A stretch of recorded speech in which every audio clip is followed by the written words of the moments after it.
Ok, muy buenas tardes. Buenas tardes. ¿Qué tal? ¿Cómo estás, Fernando? ¿Todo bien, hijo usted? ¿Todo bien por acá igualmente? Muy buenas tardes, Eduardo. Se nos está sumando en este momento a la llamada. ¿Cómo Muy está, Inge? buenas Buenas tardes, tardes. chicos. Ok, a partir de este momento estamos iniciando entonces con nuestra grabación para la clase del día de hoy. Y bueno, entonces el día de hoy vamos a continuar con nuestro abordaje sobre la regresión lineal.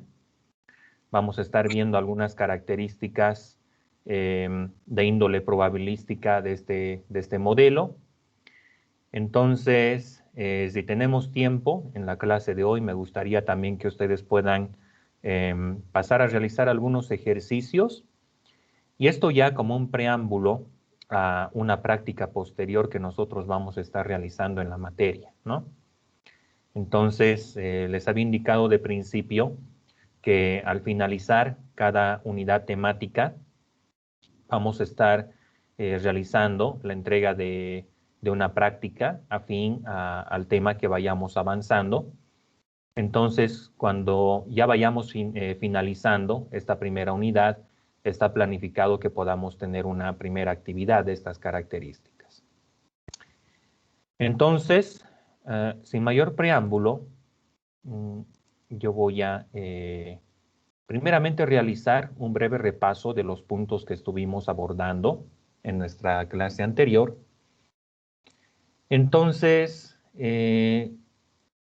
específicamente en lo que nos hemos estado, en lo que hemos dedicado el tiempo de la anterior clase era para poder, pues, establecer la definición probabilística de la regresión lineal.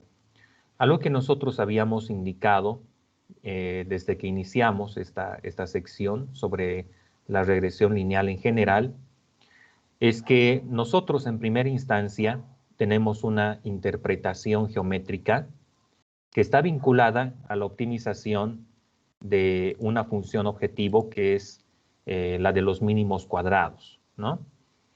Eso es algo que nosotros hemos venido pues detallando, inclusive hemos tenido oportunidad de deducir las expresiones que nos permiten optimizar la función objetivo de la regresión lineal por medio del método de los mínimos cuadrados.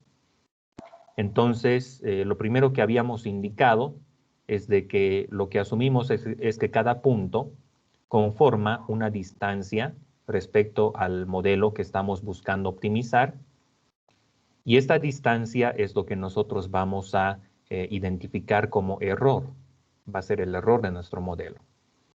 Ahora, algo que nosotros también tenemos que tener en cuenta, muchachos, es que el ajuste que nosotros logramos en realidad nunca va a ser perfecto, porque siempre va a haber una dispersión.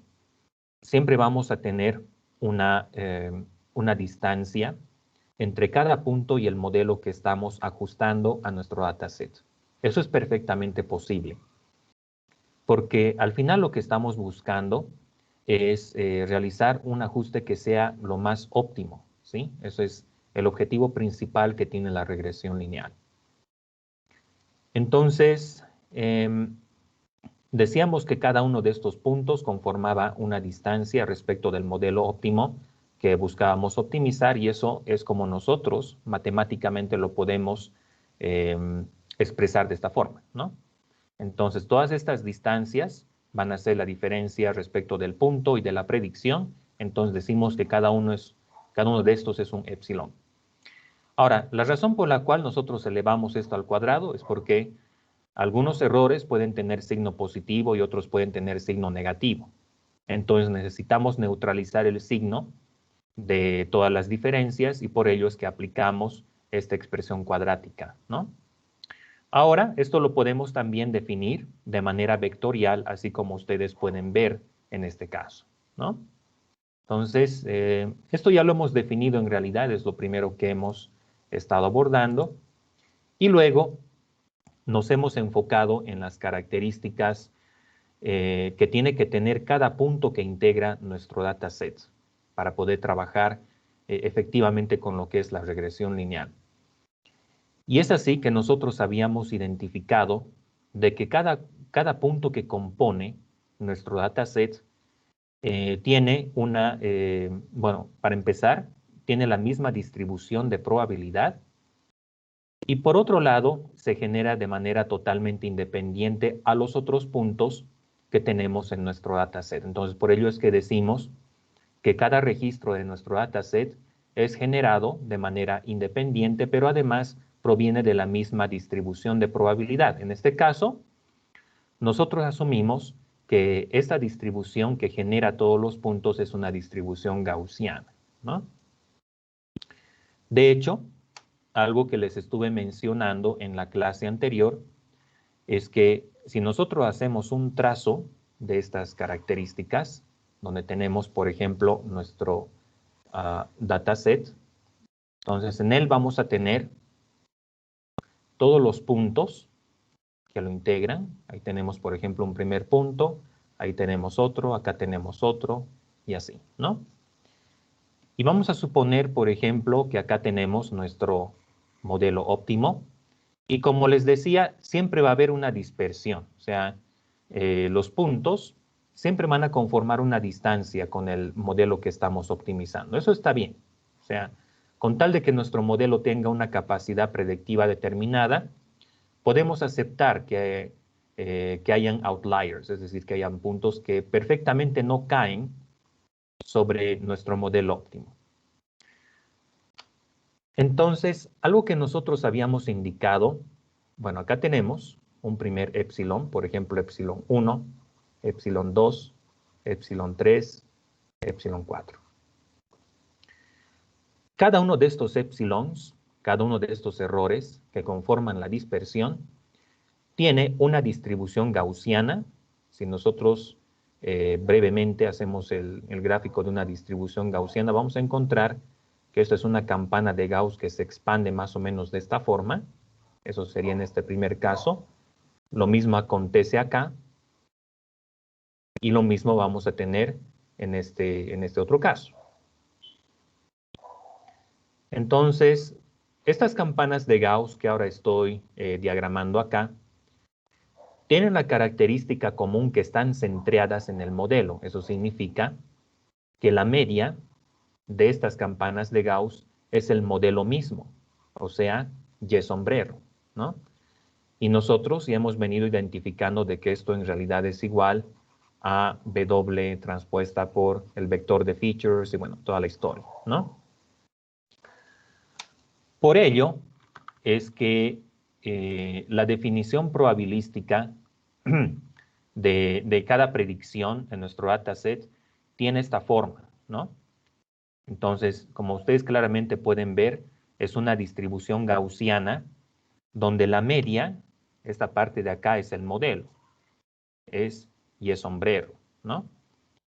Y bueno, esto va a tener una desviación típica que en realidad le corresponde a la dispersión que cada punto tiene respecto del modelo óptimo, ¿ok?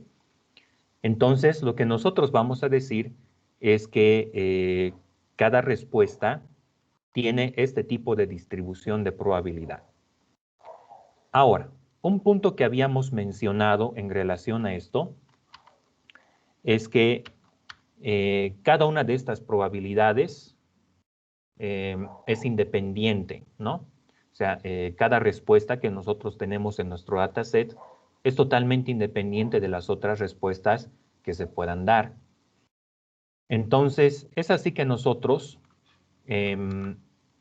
habíamos indicado de que esta probabilidad conjunta, la probabilidad conjunta de todas las respuestas del dataset, que va a ser un vector Y, dado el dataset completo, ¿no es cierto? Y los parámetros. Esto nosotros lo podemos interpretar de la siguiente forma. Lo podemos interpretar como la probabilidad de la primera respuesta, dados los datos y dado θ, por la probabilidad de la segunda respuesta, dados los datos y dado θ, y así, ¿no ve? Porque todos estos son independientes. Inclusive, les había indicado de que la probabilidad conjunta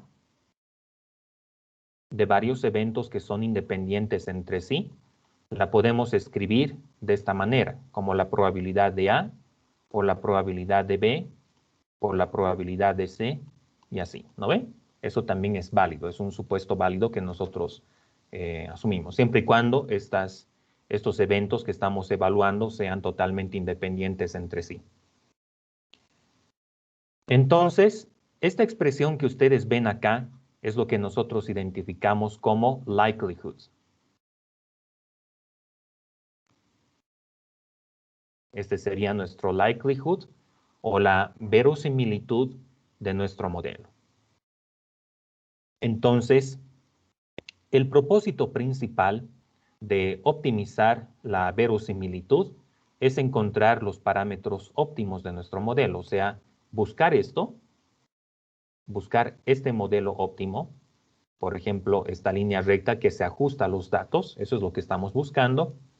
Y por otro lado, el parámetro sigma que le corresponde, ¿no? Aunque principalmente nosotros vamos a estar interesados en el modelo óptimo, pero el modelo óptimo tiene parámetros, entonces al final lo que hacemos es optimizar los parámetros que tiene este modelo del mejor ajuste a nuestros datos. De ese modo entonces, habíamos visto de última que tomando en cuenta todos estos datos en nuestro dataset, llegamos exactamente a la misma solución analítica que en el caso de los mínimos cuadrados, ¿no?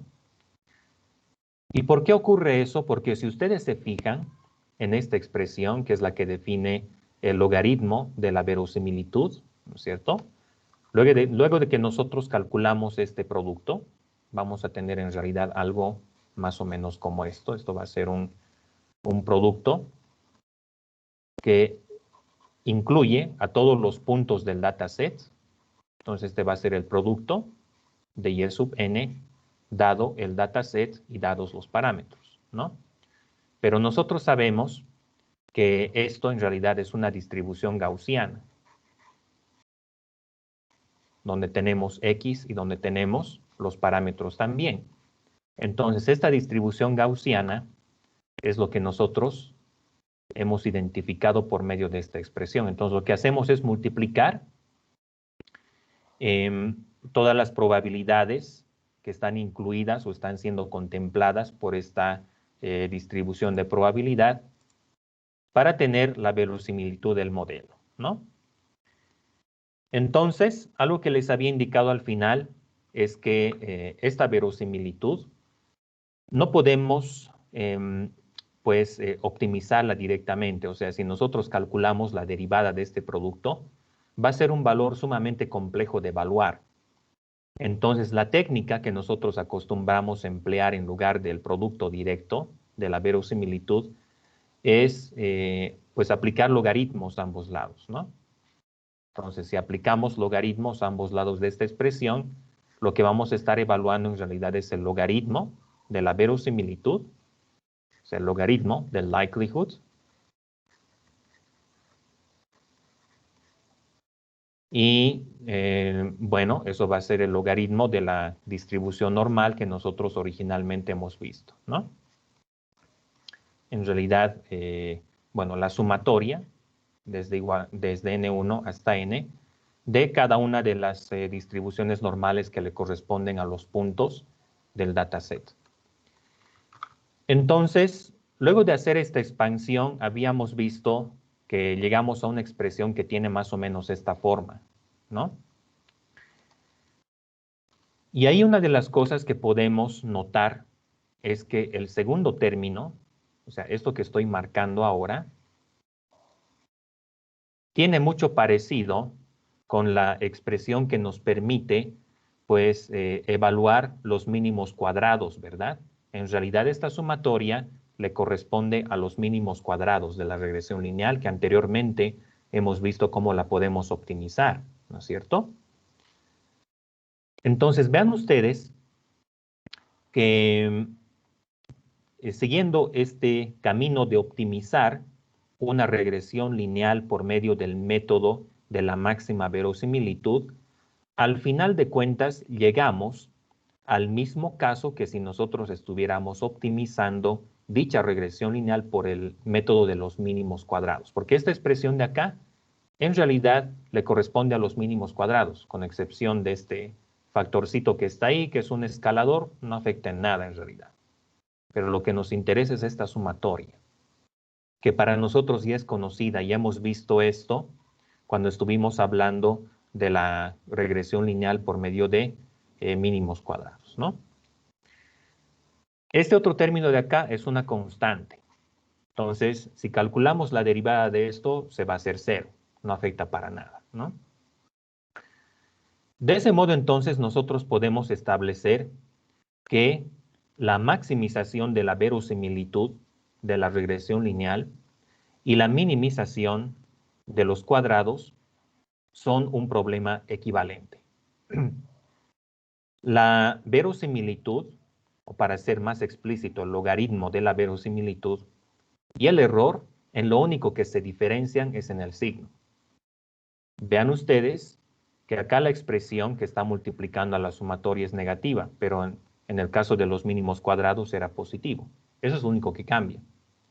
Inclusive, si quieres que esta expresión se convierta en la función objetivo de los mínimos cuadrados, lo único que tienes que hacer es cambiarle el signo a esto. Entonces, en lugar de optimizar una curva de estas características, que sería el likelihood, vas a optimizar una curva de esta forma que va a ser el error.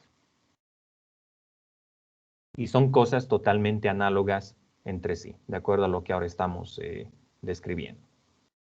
Y la solución a la cual vamos a llegar es, por supuesto, la misma, ¿no? Esto es lo mismo a lo cual hemos llegado por medio del método de los mínimos cuadrados. Hasta acá, por si acaso, ¿todo bien, chicos? Nada más estamos repasando los puntos que hemos estado viendo hasta ahora en torno a la regresión lineal.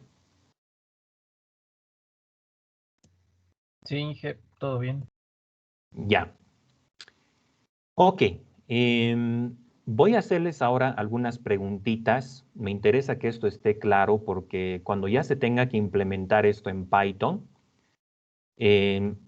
mucho va a depender de que ustedes tengan una comprensión de cuáles son los elementos que integran las matrices que vemos acá en esta expresión, ¿sí?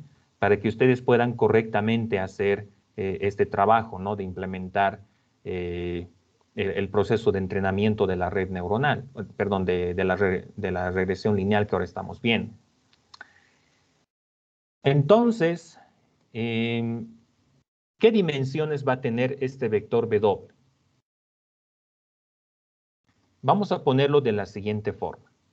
Vamos a decir que n es el número de filas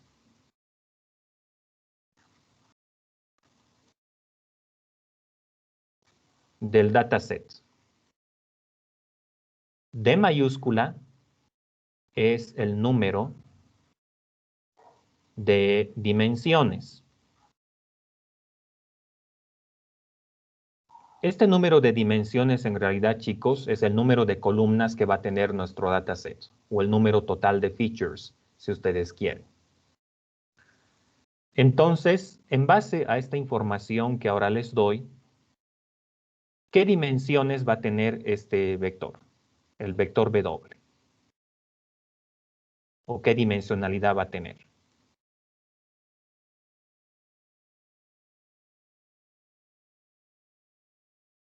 No estoy seguro, Inge, pero creo que es n+1. Perdón, no sé si puedes subir un poquito el volumen, tal vez.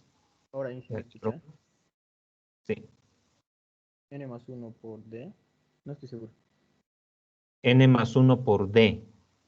El vector de pesos, ¿estamos seguros con eso?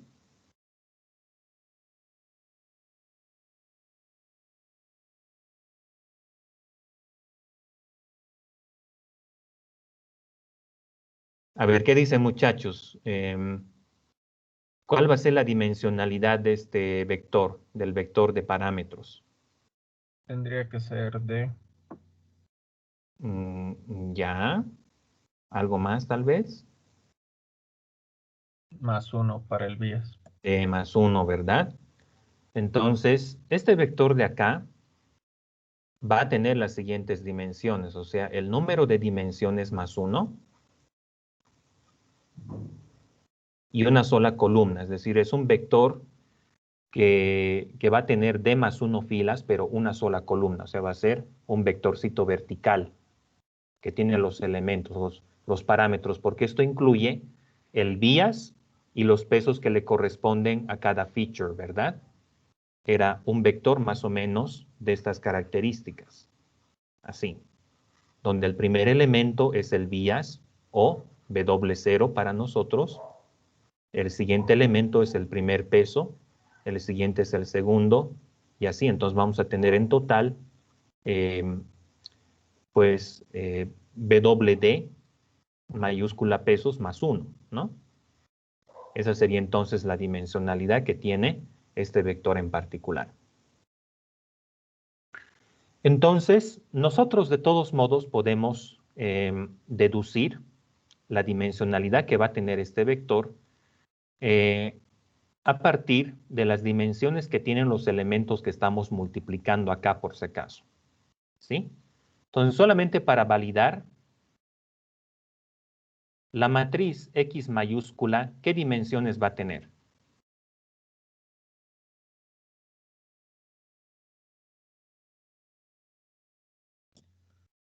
Tendría que ser n Ujú.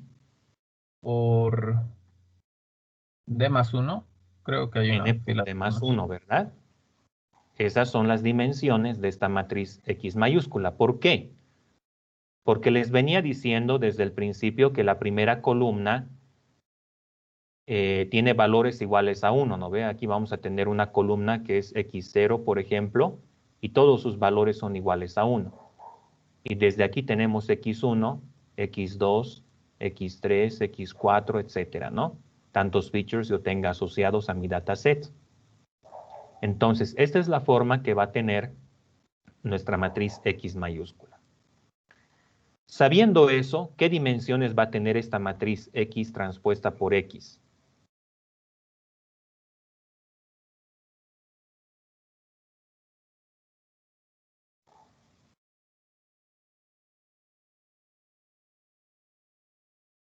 Entonces, si la matriz original, si la matriz X mayúscula es de n por d más 1, la transpuesta de esto va a ser d más 1 por n, ¿verdad? O sea, va a ser de la siguiente forma. Va a ser una matriz de d más 1 por n elementos. Y luego esto lo multiplicamos por la matriz original que va a tener n por d más 1 elementos. ¿Sí? Eso es lo que nos da lo que está dentro del paréntesis, ¿no?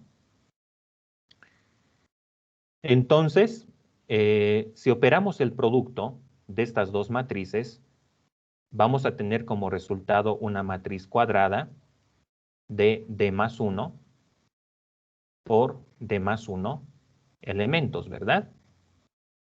Y su inversa va a tener la misma dimensionalidad, ¿sí? Exactamente la misma dimensionalidad que en este caso. Luego, la transpuesta de X, igualmente decíamos que tiene d más 1 por n elementos. Y el vector Y, ¿qué dimensionalidad tendrá, chicos?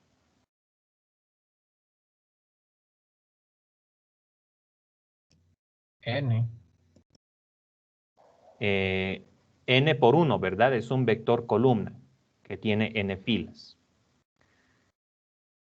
Entonces, si nosotros continuamos multiplicando esto de acá, la dimensionalidad resultante de esto va a ser, bueno, pues d más 1 por d más 1, una vez que multiplicamos eso, entonces acá vamos a tener, si multiplicamos esta matriz con la otra, entonces ahí vamos a tener una matriz que va a tener como dimensiones d más 1 por n.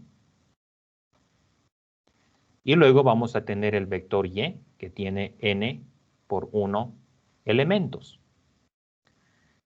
Y si multiplicamos estas dos estructuras, es decir, esta matriz de d más 1 por n elementos por este otro de n por 1, entonces vamos a tener que la dimensionalidad resultante es efectivamente d más 1 por 1, ¿no?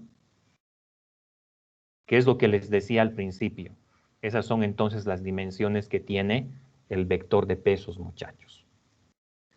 ¿Estamos de acuerdo con esto?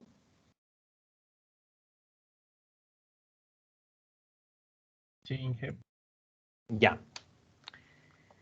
Ok, vamos a continuar entonces con nuestro desarrollo de la regresión lineal.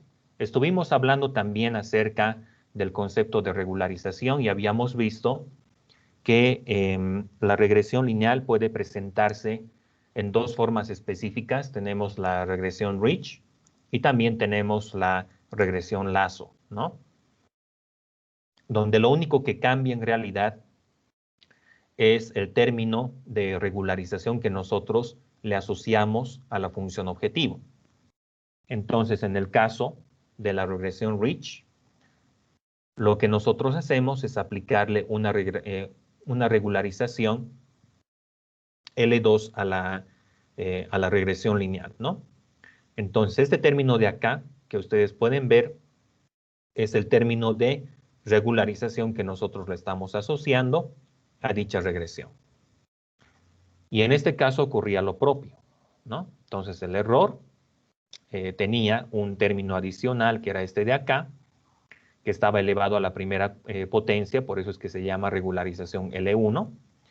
Y la diferencia entre esto y lo otro es la acción que cada uno de estos métodos de regularización tiene en los parámetros. Entonces, una regularización L1 va a ser más agresiva en el sentido de seriar aquellos parámetros que no contribuyen, ¿no? O sea, que están siendo redundantes a la hora de entrenar nuestro modelo. Entonces, por ello es que decimos que la regresión Lasso se utiliza también como un método de selección de features. Generalmente cuando nosotros estamos trabajando con diversos modelos de regresión lineal, el primer paso que vamos a seguir es seleccionar los features que son útiles para nuestra predicción. Entonces, por ejemplo, ahí podemos tener que el primer paso va a ser entrenar una regresión Lasso que va a realizar la selección de los features y luego podemos utilizar cualquier otro modelo regresivo que sea de utilidad para el problema que nosotros estamos buscando resolver. Bien, entonces, dicho esto, vamos a pasar a ver ahora un breve repaso de algunos conceptos que tienen que ver con el aprendizaje bayesiano en general. El teorema de Bayes es una expresión matemática que se emplea en diversos modelos en el ámbito del machine learning. Y cuando hablamos de la regresión lineal, el teorema de Bayes está muy ligado al tema de que nosotros podamos aplicar una regularización de tipo L2 a nuestra regresión. En general, cuando nosotros estamos empleando una intuición, cuando le estamos aplicando una intuición bayesiana al modelo que queremos entrenar, hay tres elementos esenciales que nosotros vamos a tener en cuenta, que forman parte de este tipo de expresiones, ¿no? En primera instancia, lo primero que nosotros vamos a asumir es que los parámetros de nuestro modelo tienen una distribución de probabilidades determinada, ¿sí? O sea, voy a aplicarle un supuesto a lo que es la optimización de los parámetros en general, ¿sí? Entonces, este supuesto que nosotros estamos asociando a nuestra regresión lineal es lo que vamos a identificar como prior, ¿sí?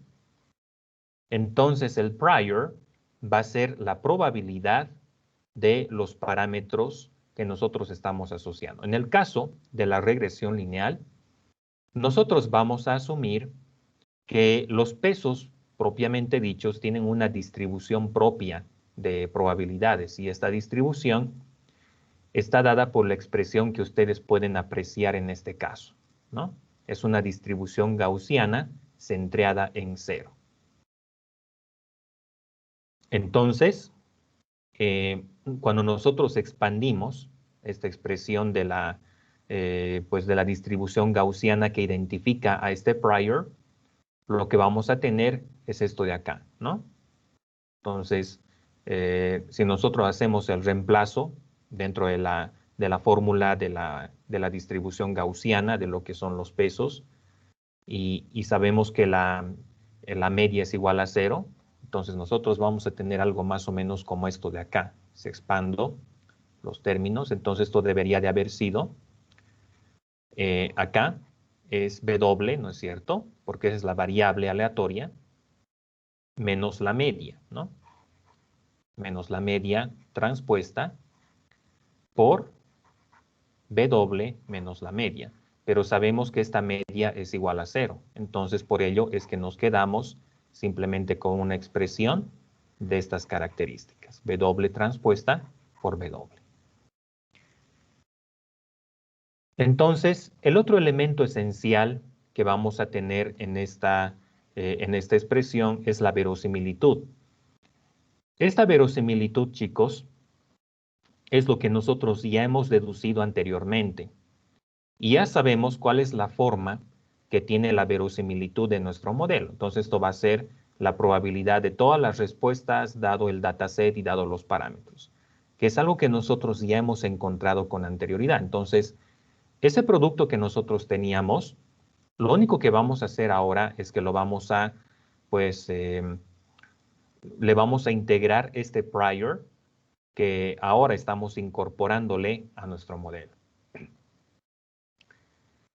Y luego, este producto de la verosimilitud con el prior nos va a dar como resultado una probabilidad posterior.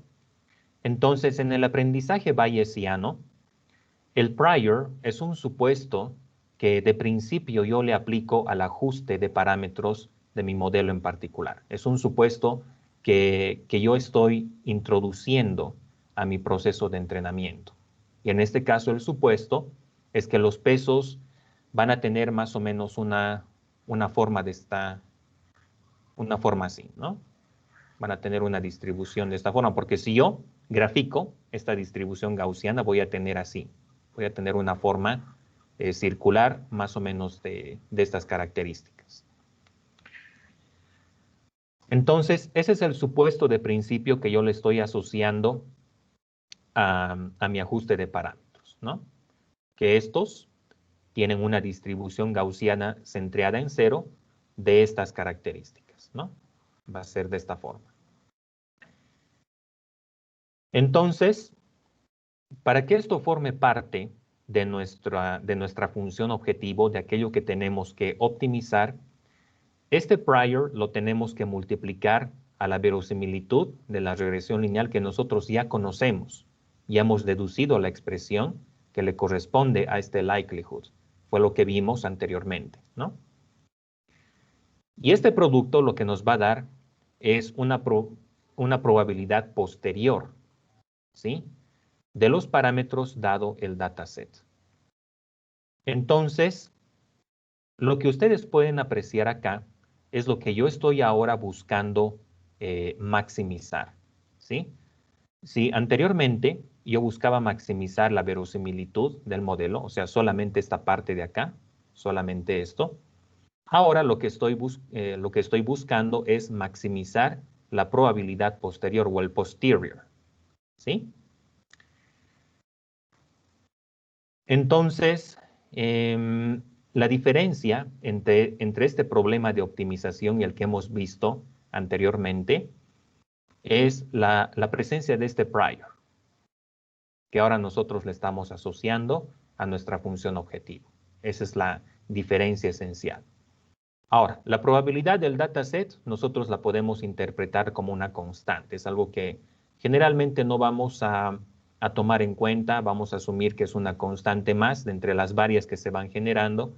Entonces, cuando ya calculamos derivadas y todo aquello, esta probabilidad en realidad no nos va a afectar.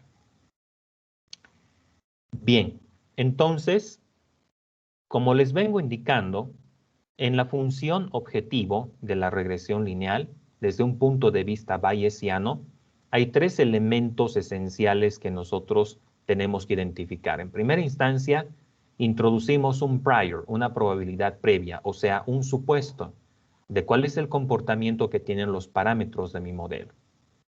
Y el supuesto que yo voy a introducir es que estos tienen una distribución gaussiana más o menos de esta forma. ¿Sí? O sea, ese es un supuesto, una hipótesis que yo estoy introduciéndole a mi proceso de entrenamiento en general.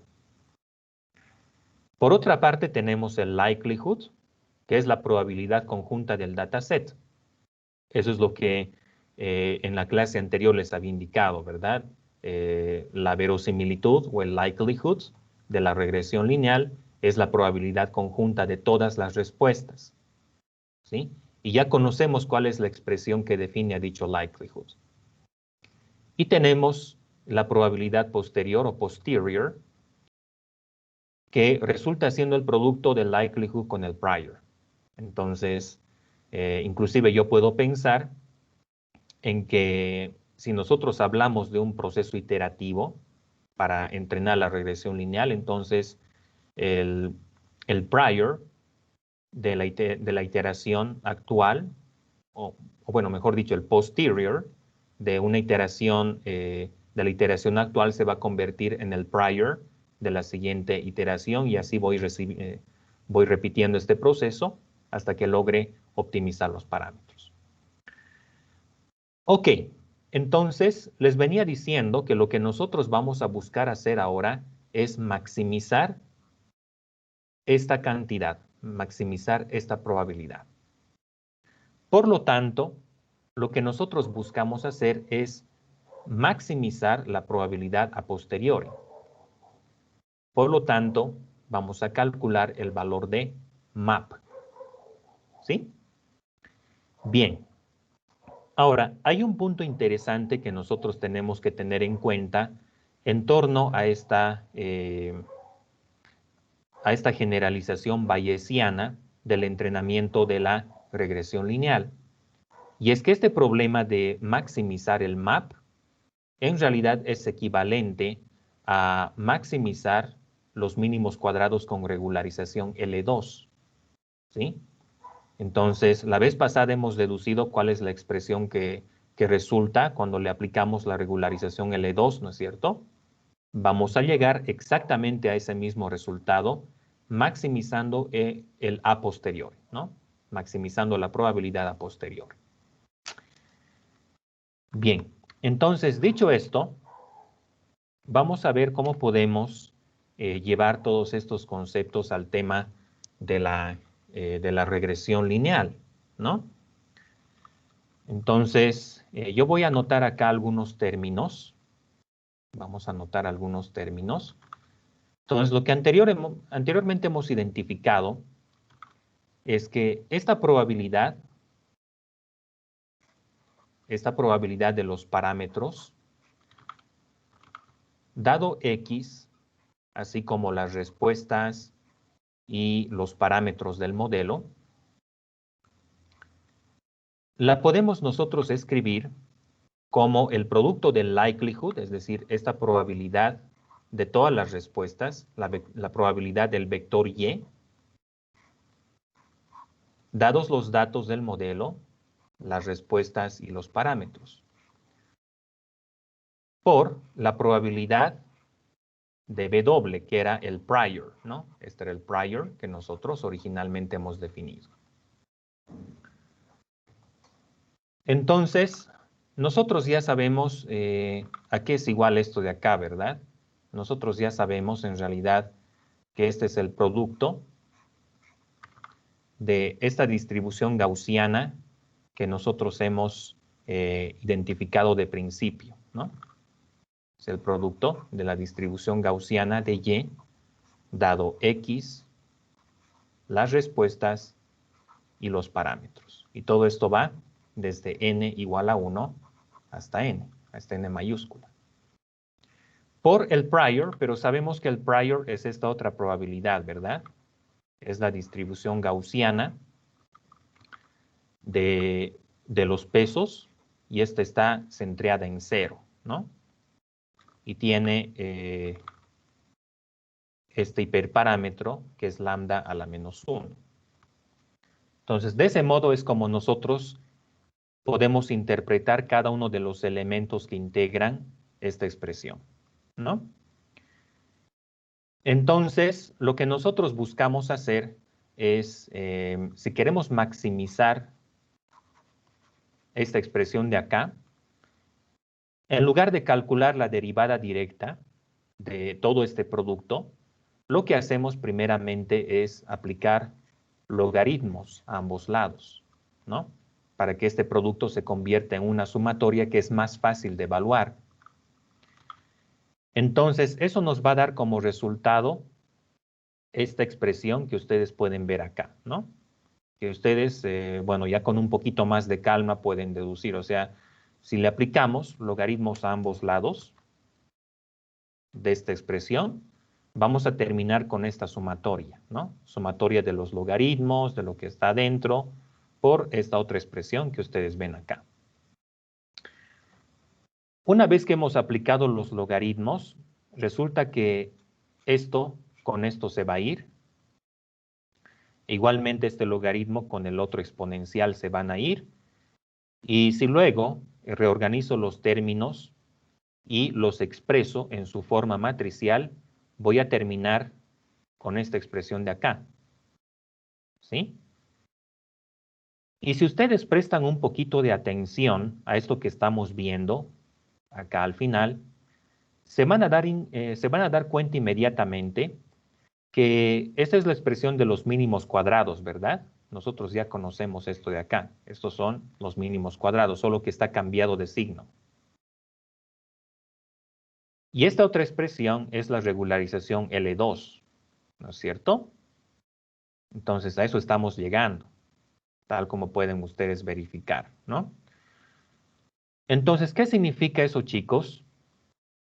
Que cuando nosotros maximizamos el a posteriori de la regresión lineal, en realidad lo que estamos haciendo es optimizar los mínimos cuadrados con regularización L2. O sea que tú encuentres el máximo de esta expresión o encuentres el mínimo de la función objetivo con los mínimos cuadrados, al fin y al cabo, las dos cosas son totalmente análogas porque vas a obtener la misma solución.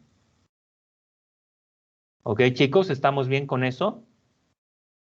¿Pueden identificar la diferencia entre esta expresión que ven acá y lo que anteriormente habíamos visto con el tema de los mínimos cuadrados?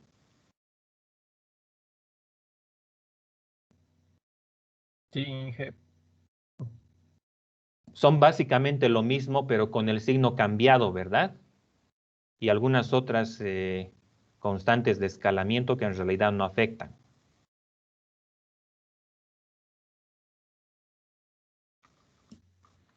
Si nosotros recordamos nuevamente cuál era la expresión de los mínimos cuadrados con regularización L2, teníamos algo más o menos como esto de acá. Aquí era un medio por Y menos Y predicción transpuesta por Y menos Y predicción. Y aquí teníamos más un medio, bueno, esto era lambda medios en realidad, W transpuesta W. Esa era la función objetivo con regularización L2, ¿verdad? Eso era los mínimos cuadrados con regularización L2. Esta otra expresión que estamos viendo acá, o sea, el logaritmo del a posteriori, ¿no es cierto? Es de la siguiente forma. Aquí es menos un medio por 2 sigma al cuadrado por Y menos Y sombrero transpuesta por Y menos Y sombrero menos lambda medios por B doble transpuesta B doble. Fíjense entonces que lo único que cambia entre estas dos expresiones es el signo. Aquí el signo es positivo y aquí el signo es negativo. Entonces, nosotros podemos decir que el error con regularización L2 es igual a menos el a posteriori, ¿no? Es el a posteriori con signo negativo. Por lo tanto, son problemas totalmente análogos, chicos. Si yo le aplico la derivada a esta expresión, ¿sí?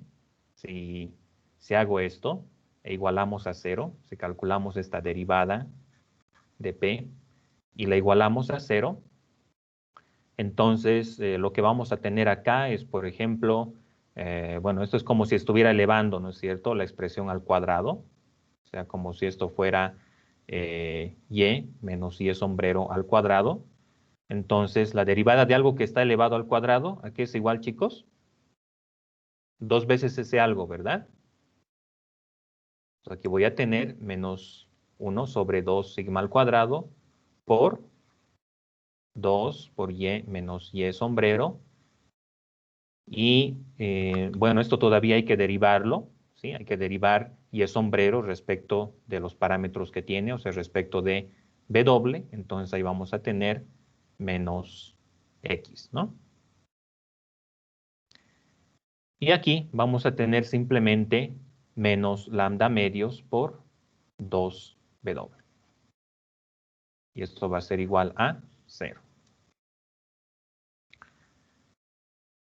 Entonces, si vamos simplificando acá algunas cositas, esto con esto se va, esto con esto igualmente, y reacomodamos algunos términos, entonces este menos con este menos igualmente se van.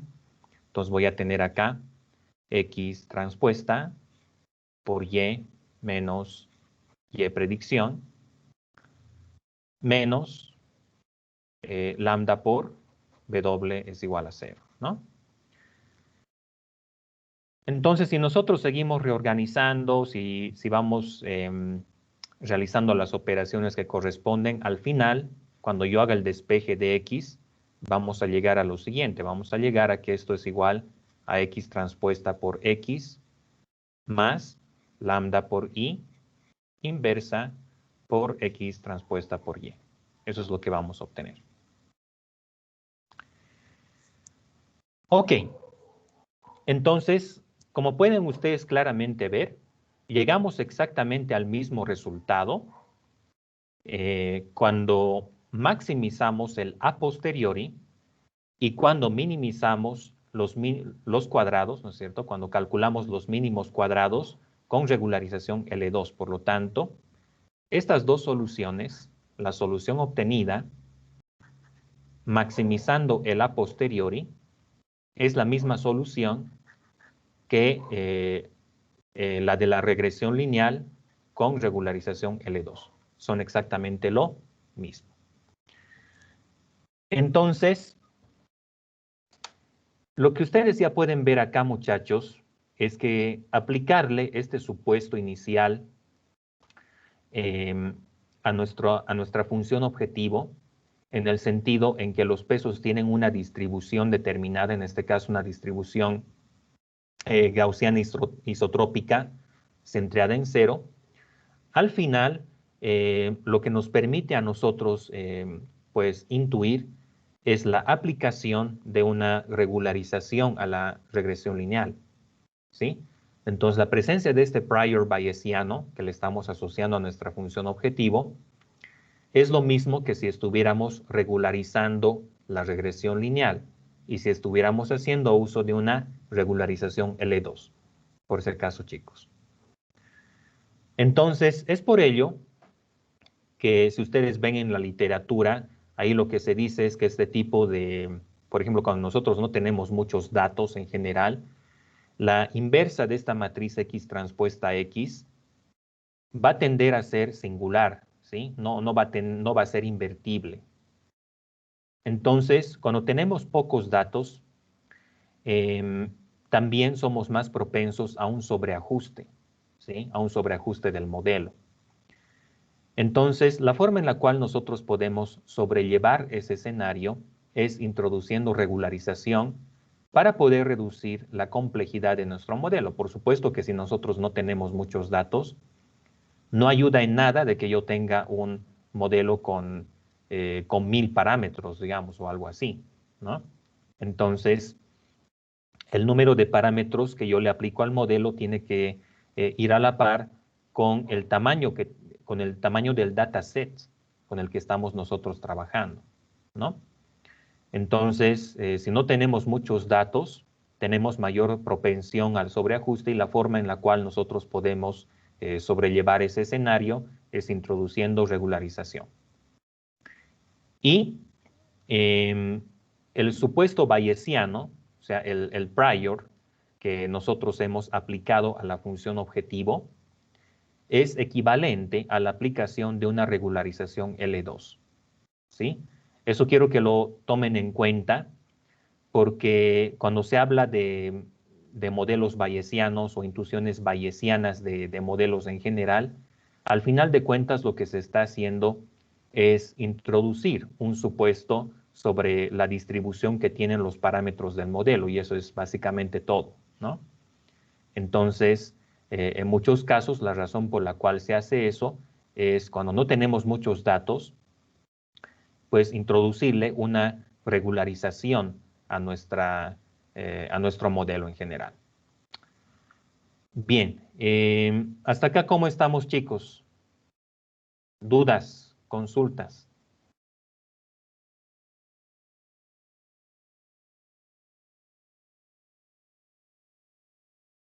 ¿Todo bien? Inge, disculpa, ¿el parámetro de sigma al cuadrado aquí afecta en algo o qué representa eso? Buena pregunta. Este sigma al cuadrado en realidad es el error, ¿no?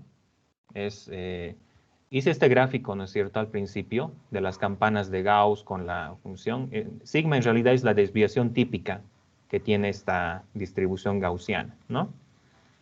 Que en realidad, si aquí operas un poquito, este sigma al cuadrado pasaría a multiplicar a este lambda, ¿no? A este hiperparámetro lambda que nosotros estamos definiendo. O sea, podemos decir que en realidad lambda por por sigma al cuadrado está siendo absorbido por este término, ¿no? No afecta en nada. En realidad lo único que le da es un factor de escala, ¿no? A la constante de regularización que nosotros le estamos asociando. Pero básicamente es eso. Está bien, Inge, gracias. Ya. Ok, vamos a continuar entonces con el desarrollo de este tema. Entonces ya habíamos visto que cuando maximizamos la probabilidad a posteriori, llegamos a la misma solución que en la regularización L2, es decir, la misma solución de la regresión Rich. Eso por favor ténganlo en cuenta, ¿sí? Si más adelante en el cuestionario del parcial sale alguna pregunta de cuáles, qué tienen en común las soluciones de la regresión lineal con regularización L2 y el máximo a posteriori, pues resulta que son básicamente lo mismo, ¿no? Y la intuición es que nosotros le estamos aplicando una regularización a nuestra regresión lineal para reducir la complejidad. Ok. Vamos a continuar entonces nuestra descripción de la regresión lineal y ahora vamos a hablar un poquito acerca de features polinomiales. Existen escenarios en los cuales nosotros no vamos a poder ajustar un dataset haciendo uso de una línea recta, ¿sí? No siempre va a ser posible eso. Entonces, les venía diciendo desde el principio que lo que nosotros vamos a buscar hacer es entrenar una regresión que en lo posible que tenga el mejor ajuste posible a nuestros datos, ¿no? Ese es el objetivo que nosotros estamos buscando. Entonces, en los casos en los que yo no puedo realizar un ajuste de mi modelo haciendo uso de una línea recta, lo que nosotros podemos hacer es, acudir a lo que es la ingeniería de features o el feature engineering. ¿Y en qué consiste esto?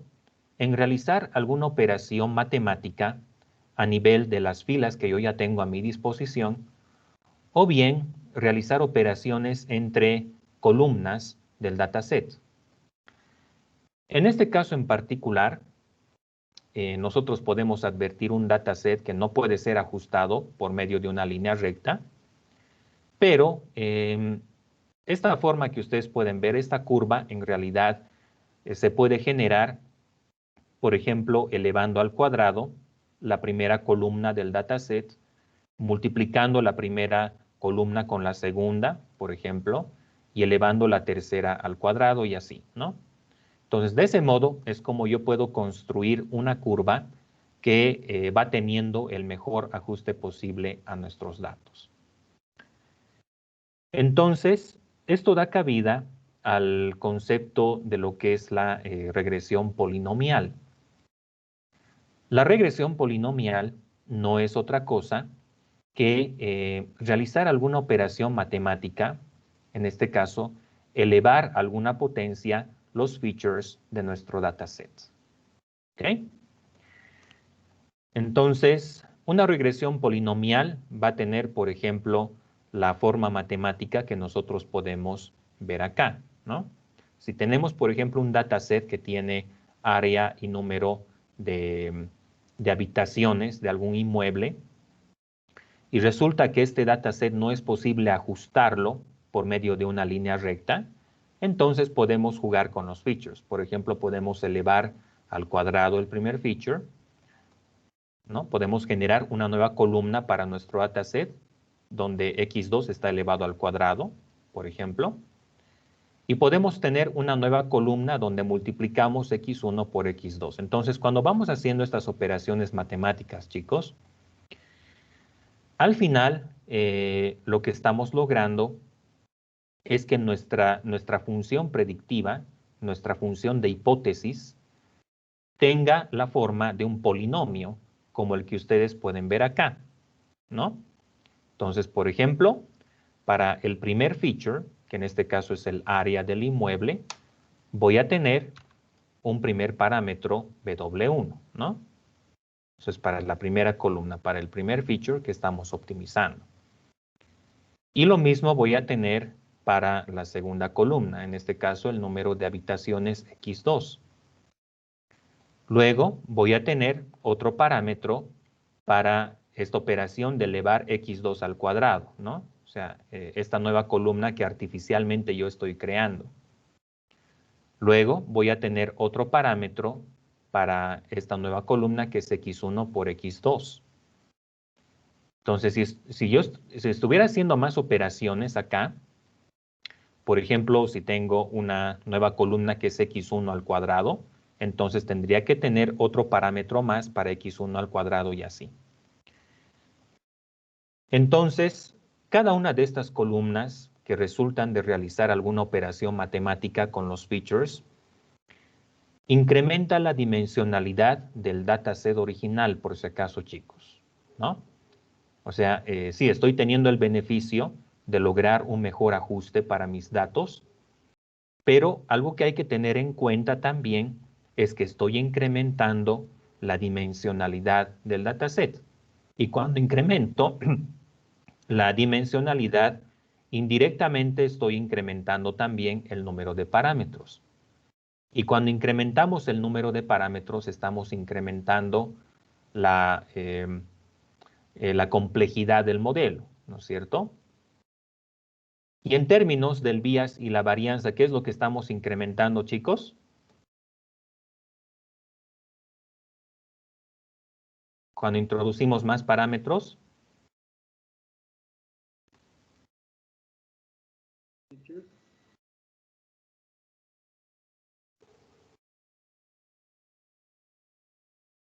Cuando vamos haciendo más complejo el modelo en términos del bias y la varianza, ¿qué es lo que incrementa? Estaría aumentando la varianza y Correcto, disminuyendo el, ¿cómo se llamaba el otro parámetro? El bias. correcto, el bias, ¿verdad? Entonces, eso repercute en que estamos haciendo más propenso nuestro modelo al sobreajuste, ¿no? Porque ¿qué es lo que va a pasar?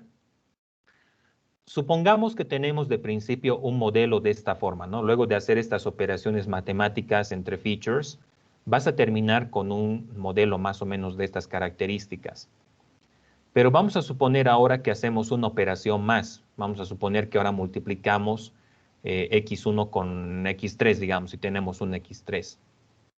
Entonces, cada vez voy ajustando más el modelo al dataset que tenemos nosotros asignado. Es así que puedo tener un modelo, por ejemplo, de estas características, ¿no? O sea, solamente jugando con las columnas del dataset original, se puede lograr algo como lo que ustedes están viendo acá, ¿no?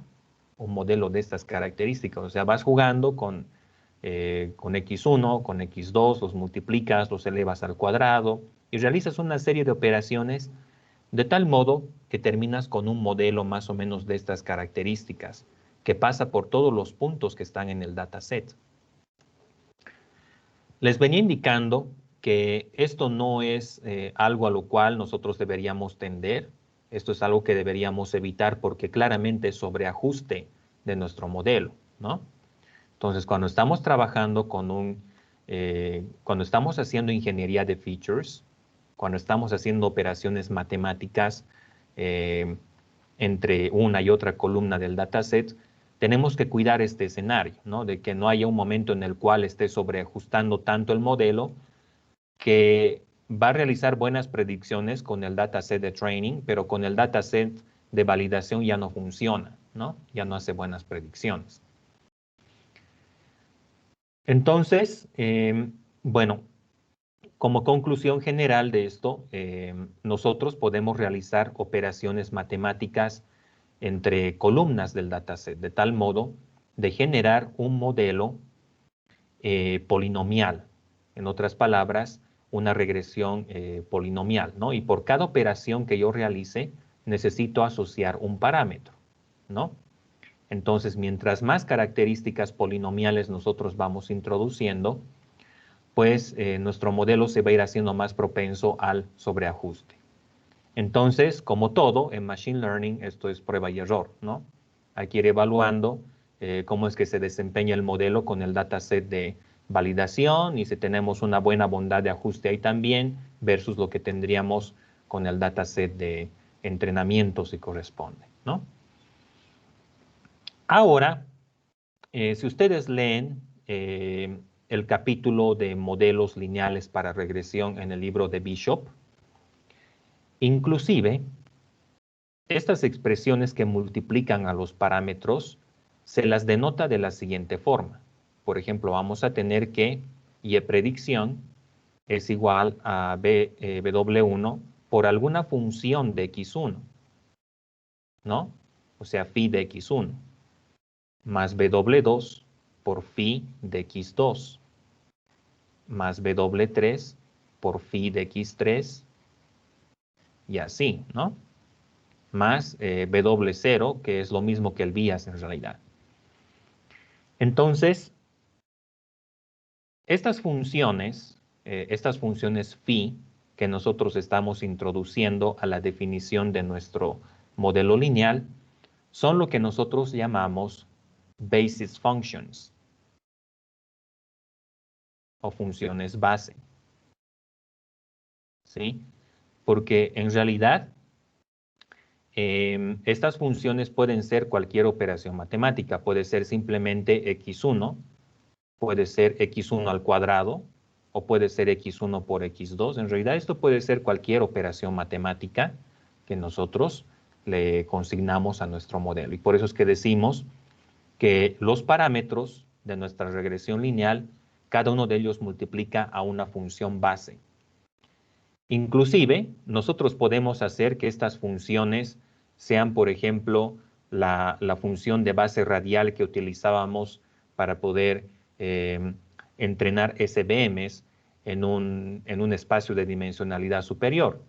¿Se acuerdan de la función de base radial, chicos, de los SVMs?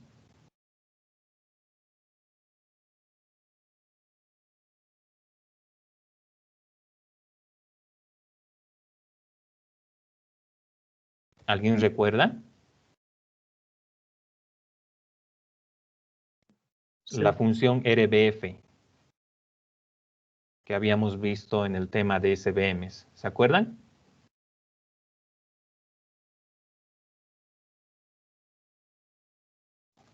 En realidad era una función que tenía más o menos esta forma, ¿no? Una campana de Gauss.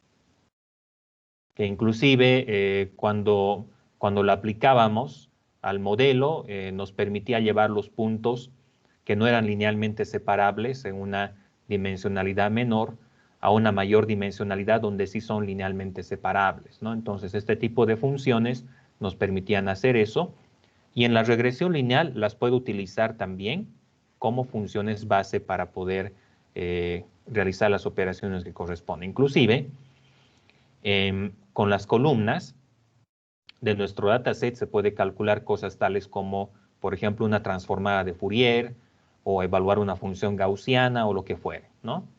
Entonces, tenemos una gama de operaciones que nosotros podemos realizar para poder llevar adelante el ajuste de nuestro modelo, ¿no? Y hay librerías específicas también que nos permiten crear features, ¿no? Realizar ingeniería de features que nosotros podemos emplear para poder entrenar nuestros modelos. Ok, ¿todo bien hasta acá, chicos?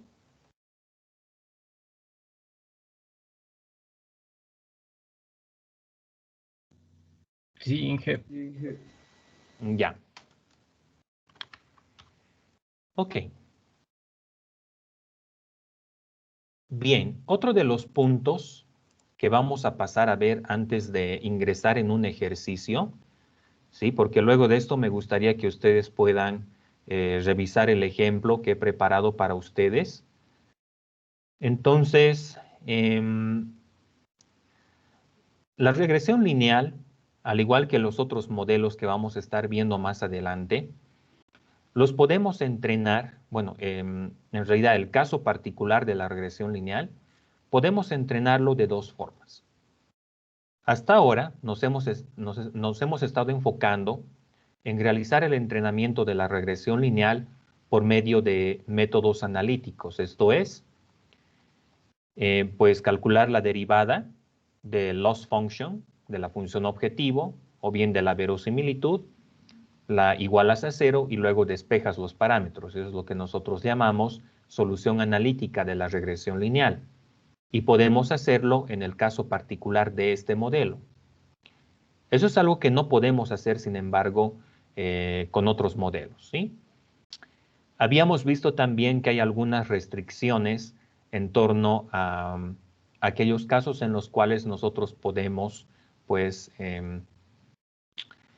obtener una solución analítica en el caso de la regresión lineal. Y eso estaba sujeto, por ejemplo, a restricciones de la invertibilidad de la matriz X transpuesta X, por ejemplo, ¿no? Ahora, si yo tengo muchos features, si tengo miles de features, entonces calcular la inversa de esta matriz utilizando, por ejemplo, NumPy o alguna otra herramienta, igualmente va a ser intenso desde un punto de vista computacional y va a hacer que el uso de una solución analítica sea no factible en esos escenarios. Entonces, cuando se dan estos casos, ¿qué es lo que nosotros podemos hacer, chicos? Lo que nosotros podemos hacer en el caso de la regresión lineal y también de los otros modelos que vamos a ver más adelante es hacer uso de un método iterativo para encontrar los parámetros del modelo. Eso es lo que vamos a hacer. Entonces, el método iterativo por excelencia que nosotros empleamos para el tema de los modelos lineales es el gradient descent. ¿En qué consiste este método del gradient descent? En principio, les venía indicando, cuando estuvimos viendo la parte de derivadas y gradientes, que el gradiente de una función es la razón de cambio de dicha función, ¿no? Entonces, nosotros estamos seguros que la mayor razón de cambio de una función la vamos a tener en la dirección del gradiente. Entonces, ¿qué es lo que nosotros vamos a hacer? Vamos a calcular el gradiente de una función en un punto determinado. Entonces, si tenemos, por ejemplo, un gráfico como el que ustedes pueden ver, donde en el eje horizontal están los parámetros del modelo, los pesos en este caso, y en el eje vertical está la función objetivo, el costo o el loss function, si ustedes quieren. Lo que yo estoy buscando hacer es llegar hasta este punto, ¿no? Hasta el mínimo global de la función objetivo, ¿sí? Entonces, hemos visto cómo hacer eso por medio de los métodos analíticos. O sea, simplemente derivamos la función objetivo, igualamos a 0 y despejamos los pesos y podemos obtener directamente esto de acá, ¿no? En el caso del gradient descent, lo que nosotros vamos a hacer es que vamos a ir dando pasos pequeños dentro de nuestra función objetivo hasta poder llegar hasta este mínimo global. Ese va a ser el objetivo que nosotros vamos a buscar cumplir. Entonces vamos a suponer que en principio, bueno, empezamos nuestro proceso de entrenamiento más o menos por acá.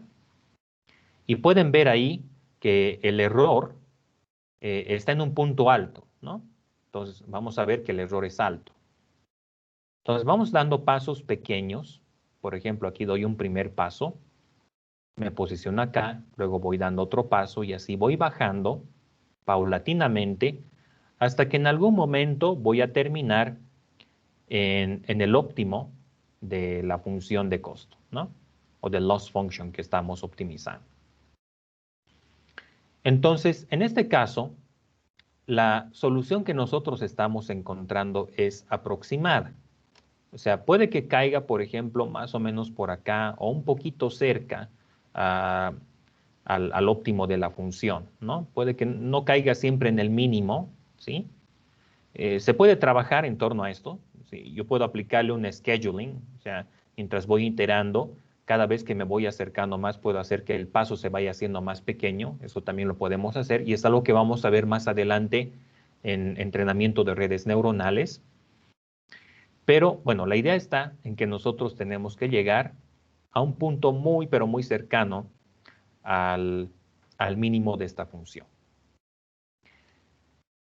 Entonces, este proceso es lo que nosotros podemos pues identificar en la expresión que ustedes ven acá. Entonces, este término que pueden ver es el gradiente de la función objetivo respecto de los pesos. Esto ya lo hemos obtenido para el caso de la regresión lineal y es la expresión que ustedes pueden ver acá, ¿no? Ese es el gradiente del error respecto de los pesos.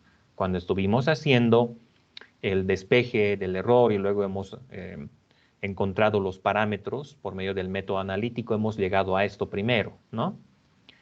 Entonces, en el caso del gradient descent, lo que nosotros hacemos es calcular la derivada respecto del error y en el caso de la regresión lineal, vamos a llegar a esto, asumiendo que estemos trabajando con regularización, ¿no? Entonces, como ustedes ya saben, el gradiente nos va a dar la mayor razón de cambio posible en una dirección. Entonces yo voy dando pasos pequeños, ¿no? En ese sentido. Entonces, el tamaño de cada paso que yo voy dando está definido por este hiperparámetro eta del gradiente descendente, ¿no? Entonces, este valor eta, este escalar eta, define qué tan pequeño va a ser el paso. Por ejemplo, si pongo un eta pequeño, entonces el paso va a ser pequeño, ¿no? O sea, voy dando pasos chiquitos hasta poder llegar hasta acá. La convergencia está garantizada, pero probablemente voy a dar muchos más pasos que los que debería, ¿no? Ahora, cuando este valor de eta es muy grande, ocurre lo opuesto, ¿no? Si el valor del paso es muy grande, entonces puede suceder algo más o menos como esto de acá. O sea, primeramente se va a saltar hasta acá, luego va a volver aquí, luego va a saltar a este otro lado, luego va a saltar y luego así, ¿no? Entonces nunca va a llegar hasta el mínimo, porque está dando pasos muy grandes.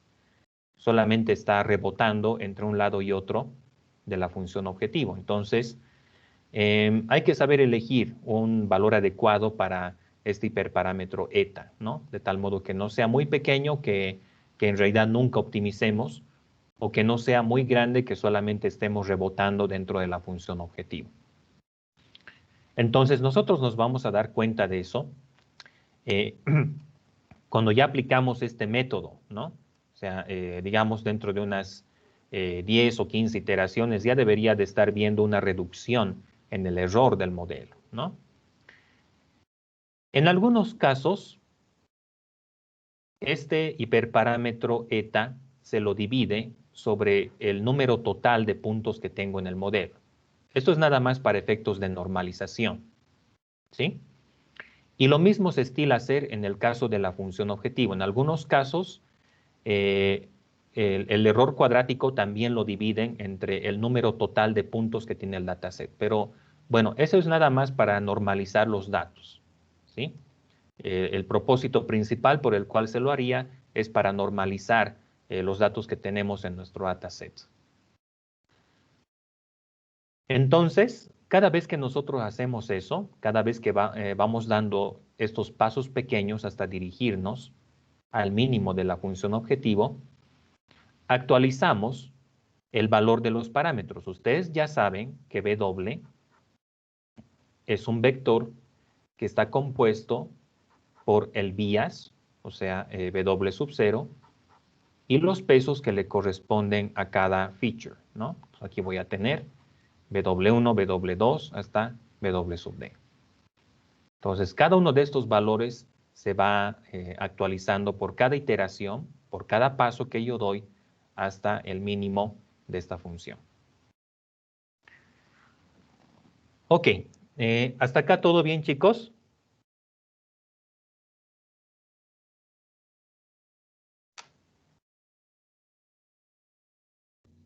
Sí, Inge. Ya. Bien, entonces, con esto básicamente estaríamos concluyendo nuestro abordaje del modelo de la regresión lineal. Entonces, a manera de ir practicando un poquito con los conceptos, me gustaría que ustedes puedan ir trabajando con este notebook que he preparado para ustedes. De todas maneras, el hipervínculo está en la diapositiva misma, pero se los voy a facilitar de todas maneras. Entonces, yo voy a ir por acá a Share y les voy a pasar el hipervínculo para que ustedes puedan tener esto también.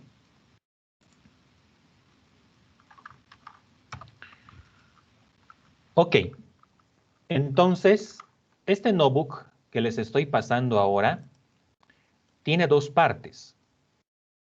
En la primera parte, lo que nosotros hacemos es entrenar un modelo de regresión lineal haciendo uso del método analítico que consiste en pues, realizar este cálculo de matrices, ¿no es cierto? Realizamos la predicción, que es multiplicando el dataset por los pesos. Y luego, también lo ideal es que podamos mostrar un gráfico que ilustre cuál es el modelo del mejor ajuste que estamos logrando, ¿no? Luego hacemos una evaluación por medio del llamado AR2 Score, que es una métrica que nosotros podemos aplicar en el caso de modelos de regresión. Esta métrica, el R2 Score, en realidad mide la bondad de ajuste de un modelo regresivo, ¿sí? Y mientras más próximo a 1, mejor, ¿sí? Entonces, R2 en realidad es la correlación elevada al cuadrado de nuestro modelo. Y como les digo, en realidad mientras más próximo sea este valor a la unidad, mejor. Y lo tenemos que evaluar, por supuesto, en el dataset de validación, ¿no? Ahí es donde tenemos que ver qué tan bueno es el ajuste que tiene nuestro modelo a los datos. Entonces, eso es por una parte. Y por otro lado, también tenemos la implementación del gradient descent para la regresión lineal, que en gran parte ya está implementado, ¿no es cierto? Ya se lo tiene, pero en realidad lo que hay que hacer es complementar, ¿no? Con estos cálculos que se ven por acá. Eso es por una parte. La segunda parte del ejercicio, bueno, si tienen tiempo ahora mismo, lo pueden ir avanzando, pero esto en realidad va a ser parte de la primera práctica que vamos a hacer, ¿sí? Entonces, cuando ya tengamos el enunciado de la primera práctica, esta segunda parte del ejercicio va a consistir en entrenar una regresión lineal, pero para un dataset que no es, que no se puede ajustar con una línea recta. En realidad hay que utilizar una parábola para poder ajustarlo, ¿no?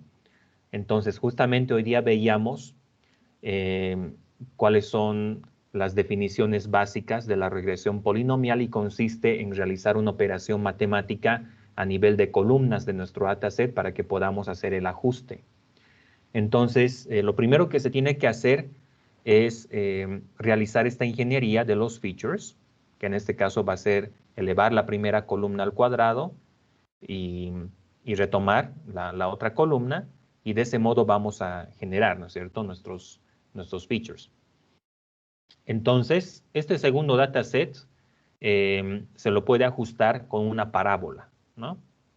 Que igualmente va a tener sus parámetros, que hay que optimizarlo, y luego lo ideal es que podamos mostrar la parábola del mejor ajuste también. Entonces, la idea, chicos, está en que puedan ir trabajando en esto. En esta parte, donde tenemos Your Turn, la primera instrucción, algo que tenemos que asegurarnos es que la matriz X en su primera columna tiene que tener solamente valores equivalentes a 1, ¿verdad? La forma en la cual nosotros podemos asegurarnos de eso es utilizando la función once de NumPy, ¿no? ¿Se acuerdan de esta función, chicos? De la función once. Sí, jefe. Entonces, esta función te genera un arreglo que solamente tiene unos. Entonces, hay que generar una primera columna de unos y la tenemos que asociar a la matriz X, ¿no? Dentro de la función. O sea, concatenamos la matriz X con la columna de unos y esa concatenación es lo que tenemos que, pues, operar, ¿no? Según lo que dice esta fórmula, ¿no?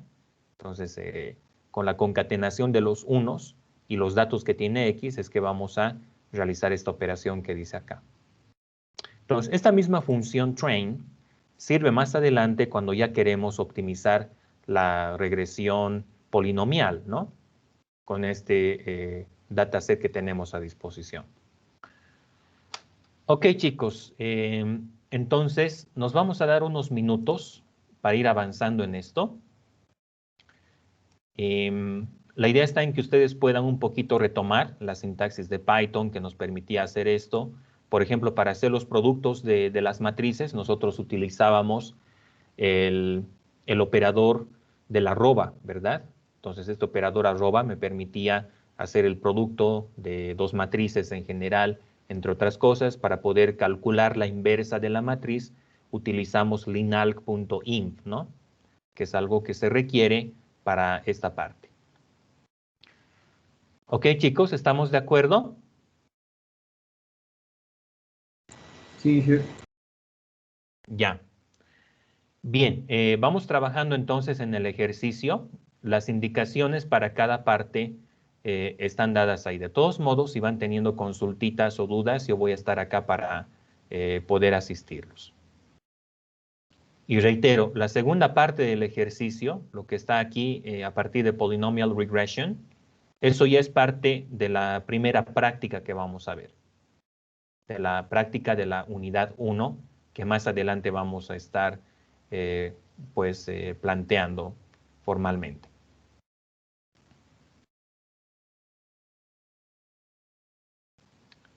Ok, adelante chicos entonces.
Okay, guys, how is everything going?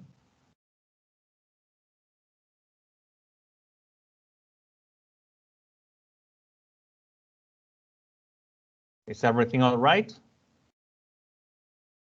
Yes. Not yet. Oh, not yet. Did you manage to train the model or something?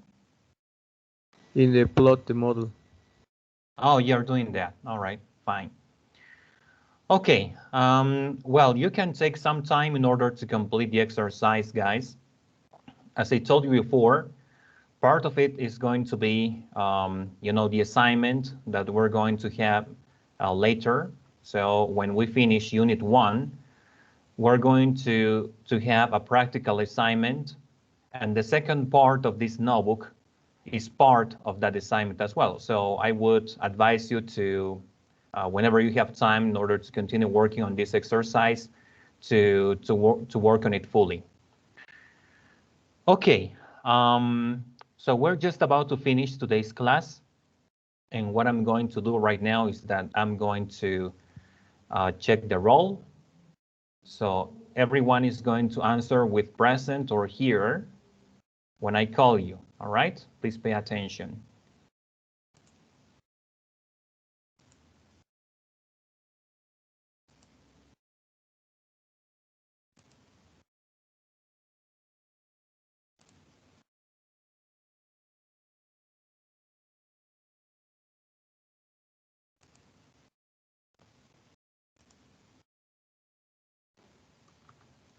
Okay, Fernando.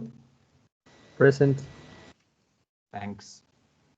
Andres, I'm taking note here. No worries. Daniela.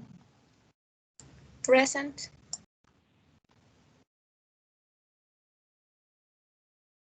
Eric. Present. Christopher. Present. Leonard. Present. Brian. Present. Eduardo. Present. Johan. Here. Dora. Here. Jose Alejandro. Present. Okay, thank you guys. So in that way, we're going to finish today's class. Well, something that the director of our department advised is that we should try to, make some room for speaking English during classes. And as we agreed before, most of you found it, advisable for us to do it as well. So we're going to make some space later, maybe next week, we're going to be creating some spaces in order to have this experience. And in that way, we will be able to practice our English skills as well. As you can see, all of the written material that we're putting forward here is entirely in English. So I'm going to try to find a way for us to interact in English as well. So in that way, you will also have some time in order to get to practice a little bit. Well, so on Monday, we're starting our next section on Unit 1, which is logistic regression. And this will build on the basis of what we have been covering at this point. Actually, logistic regression is another linear model, which is specifically aimed at predictions that, that have to do with binary classification and everything. So that is what we're going to be covering on Monday. And this, again, will build on the basis of what we have been covering at this point. So, guys, in this way, we're finishing today's class. Take care, have a good weekend, and we'll see each other on Monday. Thank you. Engineer, See can you. we have a Bye. little meeting after class for Sure, the sure. project, please? You can call me. Yeah, go ahead. Okay.